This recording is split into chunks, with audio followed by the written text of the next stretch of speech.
existir. Cuando alguien nos menciona qué es morir, a nosotros se nos viene en general la respuesta de dejar de existir, ¿no? Dejar de ver la luz que hoy vemos, dejar de ver a los que amamos, dejar de vivir la vida que vivimos. Es como hundirnos en una oscuridad y que ya no haya nada más. Eso es lo que se nos viene a la mente. Pero yo podría creer que esta es una pregunta incompleta. Más adelante les diré por qué. Vamos a definir qué es morir o qué es la muerte. A nivel secular o humano, la muerte significa la finalización de toda actividad en el encéfalo o en nuestro cerebro. Antes se creía que cuando moríamos era cuando dejaba de latir el corazón, pero se encontró que había muchos casos de personas que enterraban vivas porque les daba un paro cardíaco en ese momento, no fulminante, pero sí se morían por horas. Entonces los enterraban vivos. Incluso se desataron leyendas y mitos acerca de que enterraban a la gente con campanas metidas adentro de su ataúd para que si no hubieran muerto realmente, ellos jalaran de esa campana y se les abriera nuevamente. Entonces había mucha gente a las que enterraban vivos a causa de que se creía que por un paro cardíaco habían muerto, pero horas después o días después reaccionaban nuevamente, pero pues ya se volvían a morir, ¿no? Porque ya estaban enterrados. También esto fue cambiando con el paso del tiempo, porque después descubrieron que mucha gente estaba siendo enterrada de esa manera y se llamó la muerte no solo a que dejaras de respirar o que tu corazón dejara de palpitar, sino que también en el cerebro ya no hubiera actividad, porque cuando el cerebro todavía está vivo es quien manda señales al corazón para que siga latiendo. Entonces, hoy día la definición general de la muerte es la falta de la actividad en el encéfalo o en nuestro cerebro de manera irreversible. Significa que ya no hay vuelta atrás. Entonces, cuando esto se da como un dictamen, ya podemos decir que la persona murió. Pero ¿por qué les decía que esta es una pregunta incompleta? ¿Cuántos están listos para morir? Porque hay que agregarle cuántos están listos para morir a, y puedes tú ponerle morir a mi ego, morir a mis deseos, morir a mis enojos, morir a todo lo que nosotros sabemos que en nuestra vida es desagradable delante del Señor. Pero esto se concluye en decir morir al yo, porque todo eso tiene que ver con el yo. Entonces lo que hoy vamos a ver es cómo voy a morir al yo para vivir para Cristo.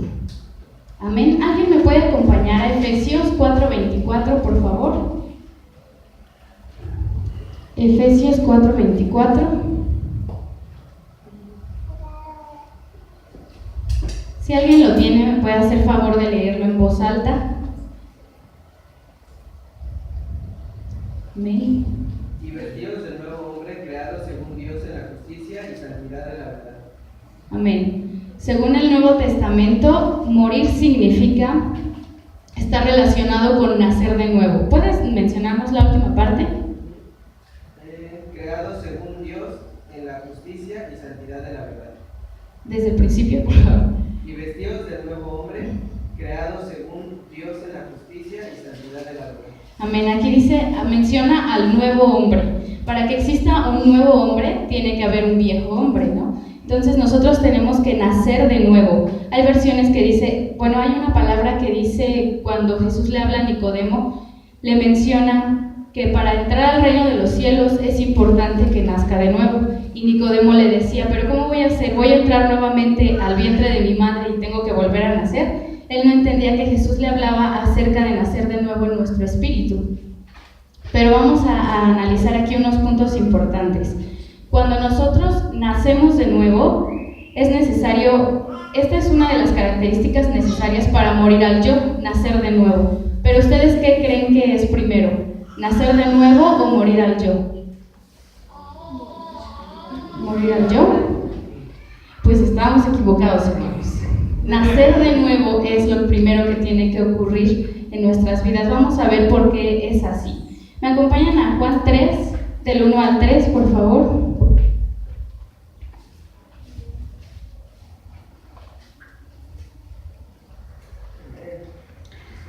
¿Lo puedes leer, Chinito, por favor?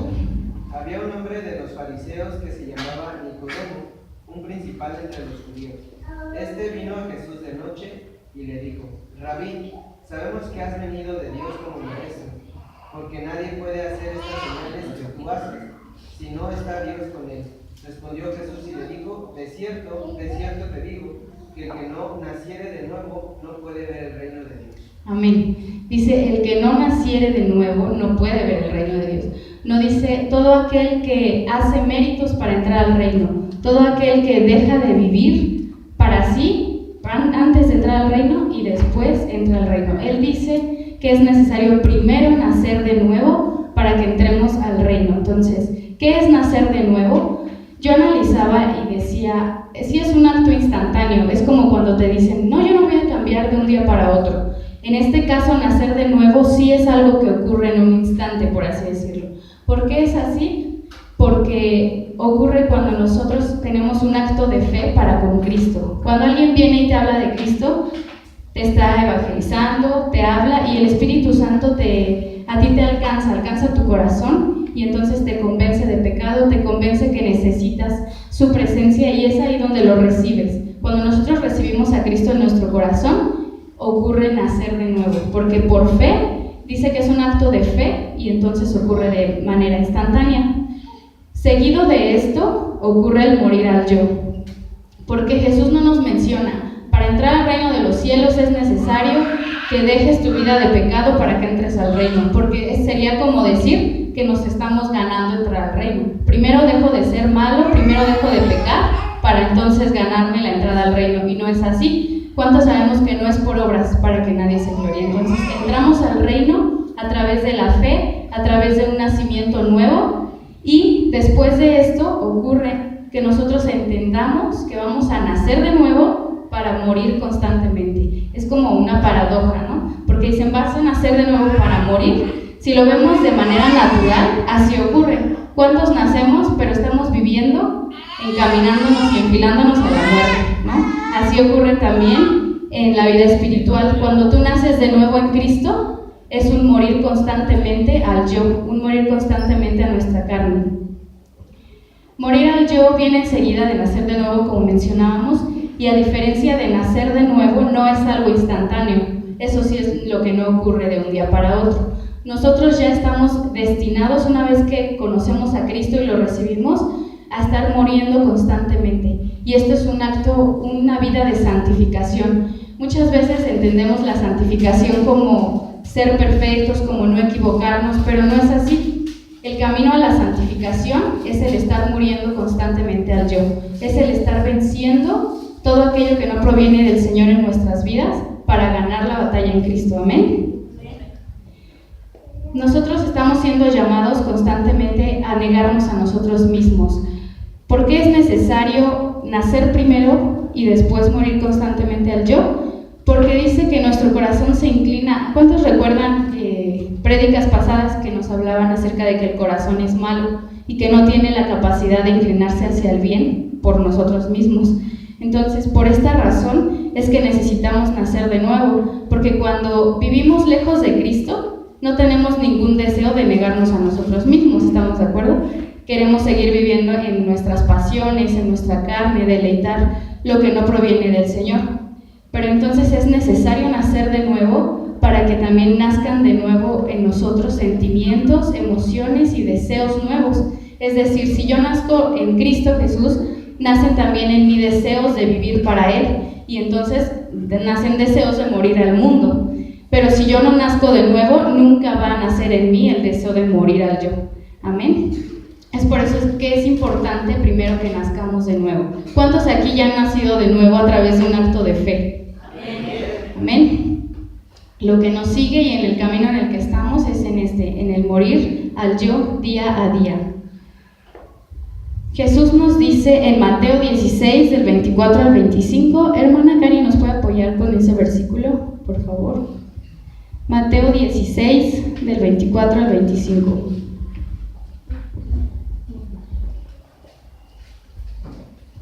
Luego Jesús dijo a sus discípulos: si alguno de ustedes quiere ser mi seguidor, tiene que abandonar su manera egoísta de vivir, tomar su cruz y seguirme. Si tratas de aferrarte a la vida, te perderás, pero si entregas tu vida por mi causa, la salvarás. Amén. ¿Cuántos quieren seguir a Cristo? Amén. Aquí el Señor dice en otras versiones: todo aquel que quiera venir en pos de mí, niéguese a sí mismo, tome su cruz y sígame. El Señor no dice nada más sígame. El Señor primero dice: niégate a ti mismo, toma tu cruz y sígueme. Entonces vamos a ver qué significa negarnos a nosotros mismos. Negarnos a nosotros mismos es aquello que has escuchado cuando decimos: vamos a llenarnos del Señor para menguar nosotros y que el Espíritu Santo crezca en nosotros. Eso es negarnos a nosotros mismos. Es no dejarnos vencer por el pecado. No significa que seamos irrealistas de decir: estoy en un cuerpo de carne, pero me voy a mantener perfecto al Señor. Significa que no te dejes vencer por el pecado. El Señor es consciente que estamos en un cuerpo de carne, pero Él nos pide que no te dejes vencer por el pecado, que no sea esa una justificación para que digas: es que vivo en un cuerpo de carne, me es muy difícil guardarme para el Señor. Necesitamos no dejarnos vencer por el pecado, y esta es la forma para negarnos a nosotros mismos. ¿Cómo voy a menguar? Vamos a menguar tomando nuestra cruz, que es el punto número 2. La cruz en los tiempos de Jesús significaba muerte. Todo aquel que cargaba una cruz era alguien que, además de que iba a ser crucificado para morir, sufría la vergüenza de llevar toda esa cruz en un camino donde pasaba humillaciones. Llevaban su madero y sobre ese mismo madero iban a ser crucificados. La cruz entonces representa muerte. Cuando nosotros tomamos nuestra cruz, el Señor se refiere a que haya una entrega total de nuestro corazón, no una entrega parcial. Él necesita que nos rindamos en obediencia absoluta delante de Él. Esto significa tomar nuestra cruz. Necesitamos intercambiar nuestra misión personal. A veces te dicen: ¿y tú qué propósito tienes en la vida? No, pues yo quiero ser doctor, tener un posgrado o poner mi empresa. El Señor no está en contra de eso, pero si Él te pidiera que en lugar de eso tú te dedicaras a servirle al 100%, ¿en ti hubiera la disposición hoy de hacerlo? Si nuestra respuesta aún no es afirmativa, continuamos entonces en este camino de negarnos a nosotros mismos, tomar nuestra cruz y seguir a Cristo. Todo esto se ve reflejado en nuestro estilo de vida, hermanos. ¿Cuántos saben cuáles son las características para entrar a la presencia del Señor y para llevar una vida en constante arrepentimiento delante de Él? Como número 1 está la adoración. En segundo punto, la oración. Tercer punto, la palabra de Dios. Y en cuarto, el ayuno. Es como una fórmula. Si nosotros practicamos todos los días el adorar, ayunar y leer la palabra del Señor, nosotros estaremos llevando un estilo de vida congruente a lo que Él nos está llamando. Estos son medios que nos ayudan a menguar delante de Él para que Cristo crezca en nosotros. Amén. Dentro de este punto están mis responsabilidades como cristiano. Cuando nosotros tomamos nuestra cruz, recordamos que esto significa una entrega total y un compromiso al 100%. Dentro de esto están mis responsabilidades como cristiano. Si tú estás en la iglesia sirviendo y tienes una responsabilidad, por ejemplo, dar la bienvenida, pues tú tienes que ser 100% responsable en las actividades que se te están delegando. Así también estamos demostrando cuánto nos estamos negando a nosotros mismos y cuánto estamos tomando nuestra cruz. Por lo tanto, ninguno deberíamos de estar sin servir a Cristo, porque si nos decimos seguidores de Cristo, estamos negándonos a nosotros mismos, tomando nuestra cruz y dentro de eso sirviéndole al Señor, teniendo responsabilidades dentro de un ministerio, y así se ve evidenciada lo que estamos haciendo, seguir a Cristo. Así que no deberíamos de haber ninguno aquí que no tenga la disposición de servir al Señor, que no tenga responsabilidades dentro de esta obra. ¿Alguien me puede acompañar a Gálatas 2:20?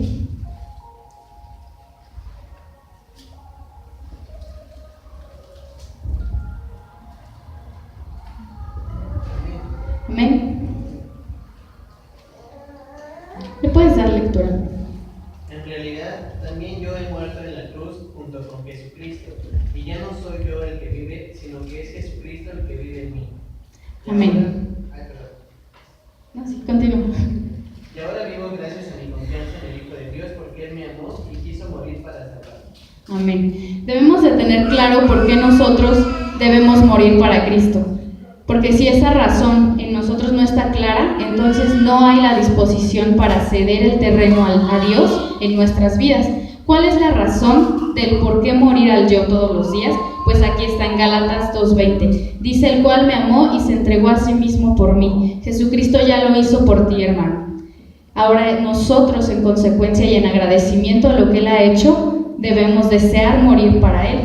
Pero ¿por qué nos surge a veces ese deseo en nuestro corazón? ¿Por qué queremos seguir viviendo la mitad para el Señor, la mitad para el mundo? Porque a veces en ese caminar cristiano dejamos de practicar esos deberes cristianos, ¿no? Como los habíamos ya mencionado, leer su palabra, orar, adorarle. Cuando nosotros en estos 3 puntos menguamos en constancia, en nuestro corazón se desarrolla una apatía para morir al Señor. Ya no queremos morir a Él y decimos, queremos buscar equilibrarlo y decir, Él no está en contra de mis deseos o Él no está en contra de este estilo de vida porque Él quiere verme feliz. Pero no nos preguntamos si todo lo que hacemos es cristocéntrico, si le está rindiendo gloria al Señor o si solo me está dando algo de conveniencia a mí. Nosotros tenemos entonces que mantenernos en una vida de oración, de adoración y de lectura de su palabra. Pero aún a veces estos actos mismos los menospreciamos o los hacemos tan automáticamente que hemos perdido ya el sentido real de lo que es hacerlo. Vamos a poner un ejemplo básico, que es la lectura de la palabra. ¿Cómo es que yo me entero de lo que Cristo ha hecho por mí?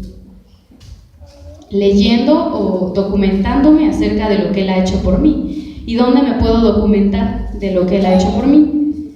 En su palabra, amén. A veces leemos libros con más agrado, con más emoción que la palabra del Señor, y desde ahí estamos un poco equivocados, porque cuando nos acercamos y leemos la Biblia, a veces decimos, es que es un poco aburrido, o la empiezo a leer y me da sueño, pero entonces debemos de verla como la importancia que realmente tiene, que es la palabra inspirada por el Señor. Y cuando tú dices, fue inspirada por Dios, si tú te detienes a analizarlo, pues dices, a mí me gustaría saber qué es lo que Dios quiere decirme. A veces te emociona más qué es lo que te quiere decir Dante Gebel, ¿no? Pero Dios mismo es el que inspiró la palabra. Entonces, por eso es que debemos desear leer su palabra. Como número 1, debo leerla para saber qué es lo que Él hizo por mí y, en consecuencia, tener agradecimiento de lo que Él ha hecho en mi vida. Pero si yo no conozco lo que Él ha hecho por mí, no puede haber agradecimiento. Esa es una de las claves por las que el cristiano hoy día ya no quiere morir al yo, porque ni siquiera sabe qué es lo que Cristo ha hecho por él. No ha concientizado el sacrificio que Él vino a hacer por nosotros, y es necesario que lo conozcamos leyendo su palabra. Como número 2, no solo tengo que leerla, porque dice un versículo, la letra mata, pero el espíritu vivifica. Y si yo solo leo sin entender lo que el Señor me quiere mostrar, entonces tampoco va a ocurrir un fruto de agradecimiento, ni va a ocurrir tampoco pasión en mi corazón por lo que Él ha hecho. Necesito leerla, meditar en ella. Por eso dice, meditaré en tus dichos de día y de noche, para que en mi corazón exista el mover del Espíritu Santo, ¿no? A veces podemos leer, todo lo puedo en Cristo que me fortalece. Sí, amén. Pero y luego, ¿por qué no lo meditas de día y de noche? Todo. No dice, esto sí y esto no. Todo lo puedo en Cristo que me fortalece. Lo puedo. Si yo no lo puedo, Cristo me fortalece. Entonces es tan pequeño ese texto, pero yo tengo que aprender a desmenuzarlo, a meditarlo de día y de noche para que haga la obra perfecta en mi corazón y así genere en mí el querer como el hacer de buena voluntad. Así que a veces un hábito incorrecto es leer la palabra de Dios y nada más leer un versículo y decir amén, sin meditar en ella. Eso también es algo incorrecto. Necesitamos meditar en su palabra para que surja en mí gratitud. Amén. ¿Por qué es importante leer la palabra del Señor? En Romanos 10:17 menciona que la fe viene por el oír y el oír viene por la palabra de Dios. ¿Cómo es que yo voy a poder escuchar la voz de Dios? Muchos dicen, yo quiero escuchar a Dios, como otros dicen que lo oyen, pero ¿por qué yo no lo escucho? Porque quizá no leo su palabra y porque no medito en ella. Porque entonces, ¿cómo voy a escuchar la voz de Dios si no medito en su palabra? Y también va a venir el oír. El oír significa que se va a despertar mi oído espiritual también, no solo mi oído carnal. Mi oído espiritual debe ser adiestrado para que yo lleve una vida conforme al propósito del Señor. Por eso es importante que leamos la palabra. Y si se te ha olvidado, hermano, en tu camino como creyente, como cristiano, ¿qué es lo que Jesucristo ha venido a hacer por ti? Aquí te menciono 5 puntos importantes. Jesucristo vino a traernos salvación. Esto significa que nos salvó del castigo eterno. ¿De qué te salvó Cristo? Del castigo eterno, de morir de morir quemado 1000 años hasta que fueras destruido junto con Satanás, como menciona la Biblia. Dios nos salvó de eso y a veces no somos tan conscientes de todo lo que Cristo ha hecho por nosotros. También nos justificó. En Romanos 5:1 menciona que Él vino a vivir lo que nosotros teníamos que vivir y vino a morir en lugar de nosotros. Eso significa que alguien te justifica. Cuando alguien se pone en tu lugar para dar una explicación de lo que a ti te tocaba dar una explicación. Eso Jesús también hizo por nosotros. Él nos reconcilió con el Creador, porque sabemos que desde Adán y Eva, pues el hombre pecó y existió una barrera entre Dios y el hombre, y tú ya no tenías el derecho de hablarle al Señor directamente como hoy puedes hacerlo. En cambio, hoy Jesucristo te da esa apertura a su presencia para que en donde quiera que tú te encuentres puedas hablar con Él, puedas consultar su palabra, puedas consultar su consejo. Amén. Como número 3, Él perdonó nuestros pecados. ¿Nosotros somos capaces de perdonar una infidelidad? Nos es difícil, ¿no? Nos es muy, muy difícil. Entonces Dios tiene un corazón sumamente lleno de amor, porque nosotros le hemos sido no solo infiel, sino a veces ni arrepentimiento ha habido en nuestro corazón de la manera en la que hemos vivido, y Él sigue amándonos, sigue perdonándonos. Debemos de aprender a valorar todo lo que Jesucristo ha hecho por nosotros, porque a veces lo sabemos aquí nada más, pero no ha bajado en nuestro corazón a hacer mella.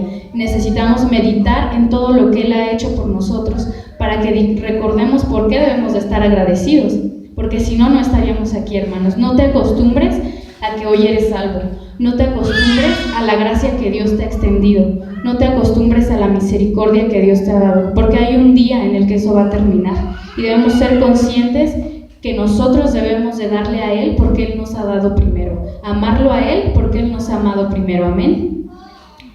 Yo los invito a que valoremos lo que Jesucristo ha hecho por nosotros. Morir a nosotros mismos significa crucificar en su cruz todos los estilos de vida que no lo honran.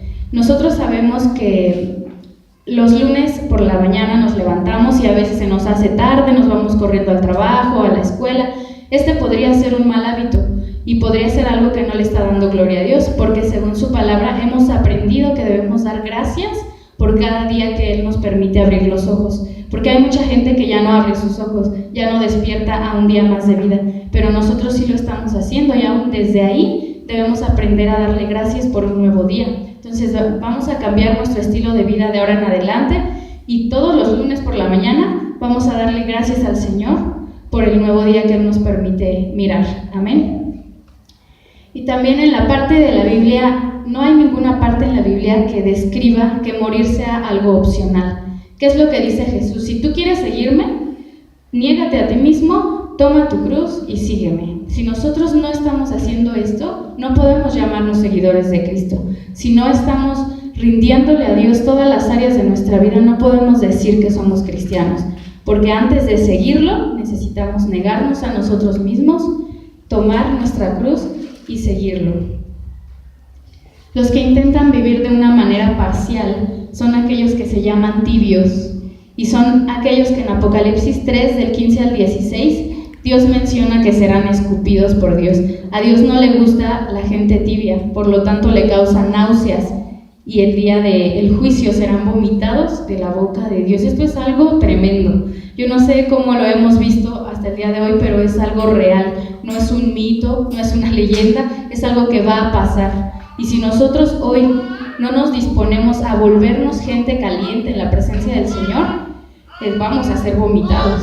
Y Dios está extendiendo este tiempo de misericordia, de gracia. Por eso Él no ha venido, no solo por aquellos que no le conocen, sino por los que le conocemos, y conociéndole no estamos dando el 100% de nuestras vidas a Él. Entonces yo te invito en esta mañana, hermano, a que rindamos nuestra vida en totalidad al Señor, y que si ya no hay en tu corazón el deseo de morir a Él, de conocer sus planes, de caminar en sus deseos, sea sincero con Él. A Dios no le va a espantar que tú le digas, en mi corazón ya no hay calidez por tu presencia, ahora me siento frío, ya no me interesan las cosas que tienen que ver contigo. A Dios no le espanta que nosotros seamos sinceros, incluso Él prefiere que nosotros abramos nuestro corazón delante de Él y le digamos, he perdido el deseo por ti, pero también sé que en esto estoy mal y necesito que me vuelvas a ti una vez más, que generes en mi corazón arrepentimiento, que me permitas ser consciente de todo lo bueno que has sido conmigo, para que surja en mi corazón gratitud una vez más. Para eso es importante que estemos expuestos a la luz de Cristo. Aún nosotros como cristianos podemos decir que estamos en la luz de Cristo, entre comillas, pero ¿qué es lo que nos va a evidenciar que estamos en la luz? Según Primera de Juan 1, del 5 al 10. Miren, ¿me puedes apoyar, por favor?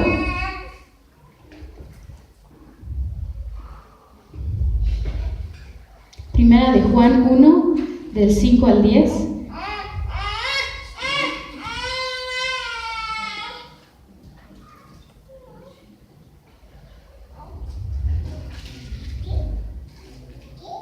Este es el mensaje que hemos oído de Él y os anunciamos.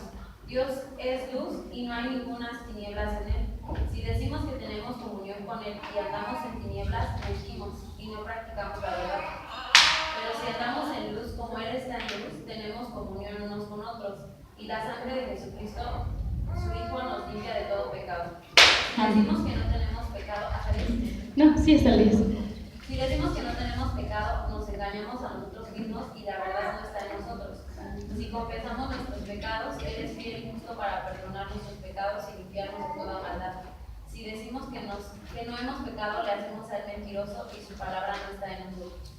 Amén. Como número 1 dice, nosotros hemos oído hablar de Él y hablamos ahora de Él. Nosotros como número 1 de evidencia de que estamos viviendo bajo la luz de Cristo, debemos ser personas que hablan de Él a otros. No debemos de tener temor de exhortar a un amigo y decirle, según Jesús, si tú haces esto, te va a ocurrir esto, y entonces exhortarlo conforme a lo que hemos oído y aprendido de Cristo. Esa es una primera evidencia de que estamos viviendo en la luz. Como número 2, ¿de qué vamos a hablar? Del fundamento que es Cristo y que Él es luz y que en la luz no hay tinieblas. Por lo tanto, aquel que dice vivir en la luz no camina en tinieblas. Su estilo de vida muestra que vive en la luz y no que camina en tinieblas. Por eso menciona en el versículo 6 al 7, si andas en tinieblas, la luz no está en ti, entonces estás siendo mentiroso. La aclaración significa que no hay alguien que peque, que no hay alguien que no peque. Ahí dice en la palabra del Señor, Él no pretende que tú le digas, no Señor, no pequé, no fallé. Él pretende que reconozcas que lo hiciste, pero que deseas caminar hacia Él. A pesar de tus errores, tú deseas preferirlo a Él, porque también menciona en Juan 3:19 que el pueblo de Israel amó más las tinieblas que la luz. ¿Significa que alguien que está expuesto a la luz puede amar las tinieblas? Muchas veces hemos venido a la luz de Jesús, pero nos hemos desviado en el camino, y es por eso que nuestro corazón se ha inclinado a las tinieblas nuevamente, porque nuestra naturaleza carnal ama eso, y si tú se lo das, pues va a crecer más tu carne, pero si le das al Espíritu, va a crecer más el Espíritu. Entonces, ¿qué tenemos que hacer en nuestra lucha constante del diario morir al yo? Es una lucha constante que no se va a acabar hasta que Cristo venga por nosotros. Eso es lo que nosotros debemos de tener conscientes. Pero ¿cómo vamos a vencerlo? Porque el Señor nos llama a vencer el pecado, no a dejarnos vencer del pecado, pues va a ser llenándonos de la presencia de Dios a través de lo que ya habíamos visto: la oración, el ayuno, su palabra y la adoración. Son puntos claves en la vida de un creyente. Y bueno, en conclusión, pues yo te invito, hermano, a que durante esta semana se te entregó una hojita que tiene una cruz. Si no alcanzaron todos, pues por familia es importante que obtengan una para que saquen copias. Esta cruz está vacía y la vas a llenar durante la semana de los hábitos que tú vas a crucificar delante del Señor. ¿Qué vas a traer a la cruz de Jesús? Puedes traer el mal hábito de, como mencionábamos, leer la Biblia sin meditar en ella. A veces solo la leo pues nada más por leerla, pero debo meditar en ella. Entonces voy a crucificar el mal hábito de leer sin meditar su palabra. o voy a crucificar el mal hábito de levantarme todos los días por la mañana sin darle gracias al Señor. Para que esta cruz esté llena, necesitamos hacer un análisis la siguiente semana, hermano. Vive tu lunes y hasta el fin del día lunes, ponte a meditar cómo llevaste a cabo tu día. ¿Diste gracias al Señor? ¿Lo adoraste? ¿O te diste cuenta que hay en ti malos hábitos que te alejan del propósito del Señor? Esto no es que seamos religiosos, sino que tenemos el deseo de que Cristo crezca en nosotros. Amén. Tenemos ese deseo, ¿no?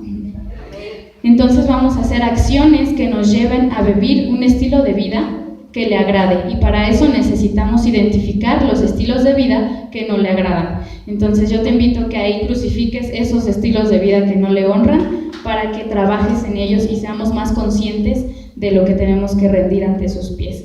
Amén. Ahí donde estás, inclina tu rostro. Señor Jesús, gracias te damos, Padre, por esta palabra que nos permitiste, Señor, escuchar delante de ti esta mañana. Hoy te pedimos, Padre Santo, ayúdanos a examinar nuestras vidas, nuestros corazones.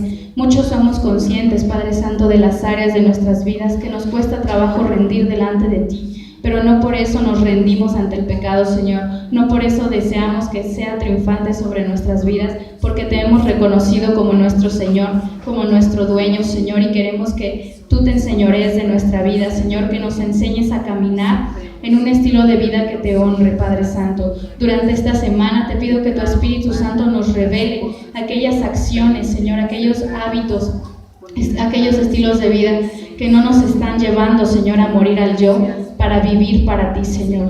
Permite que surja en nosotros la pasión nuevamente por tu presencia, Señor. Haznos volvernos a nuestro primer amor, Señor. Quita de nuestro corazón todo lo que estorba, para que podamos llevar una vida, Señor, que te honre, una vida que nos lleve a negarnos a nosotros mismos, Señor. Te pido que vayas con cada integrante de estas familias aquí representadas y que tu Espíritu Santo trabaje libertad, Señor, en nuestra mente, en nuestro cuerpo, en nuestro espíritu durante esta semana, para que llevemos una vida que te honre, Señor. En el nombre poderoso de Jesús. Amén.